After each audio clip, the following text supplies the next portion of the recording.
کراچی میں وزیر اعلیٰ سندھ سید مراد علی شاہ سے طارق روڈ ٹریڈرز ویلفیئر ایسوسی ایشن نے ملاقات کی۔ ترجمان وزیر اعلیٰ ہاؤس کے مطابق اس موقع پر طارق روڈ ٹریڈرز ویلفیئر ایسوسی ایشن نے وزیر اعلیٰ سندھ کو طارق روڈ اور شہر کے دیگر سڑکوں کی تعمیر پر مبارکباد دی۔ وزیر اعلیٰ سندھ نے کہا، طارق روڈ پر کچھ شاپنگ سینٹرز کو پارکنگ ہے لیکن وہ پارکنگ کی جگہ نہیں کھول رہے۔ دکاندار رات دکان بند کرنے کے بعد اپنا کچرا روڈ پر پھینک کر جاتے ہیں۔ انہوں نے ایسوسی ایشن وفد کو پارکنگ کھولنے کے احکامات دے دیے۔ وزیر اعلیٰ سندھ سید مراد علی شاہ نے ہدایت کی کہ ہم نے طارق روڈ کو تعمیر کیا ہے، ابھی آپ کو اسے سنبھالنا ہے۔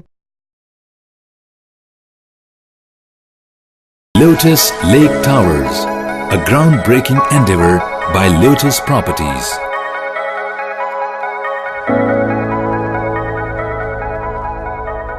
پاکستان میں پہلی مرتبہ حالات حاضرہ کے مختصر مگر جامع پروگرامز، خبروں، تبصروں کے علاوہ دیگر سماجی، تجارتی، ثقافتی، تفریحی، معلوماتی، مذہبی، تعلیمی، صحت اور بچوں کے پروگرامز صرف TNN TV پر۔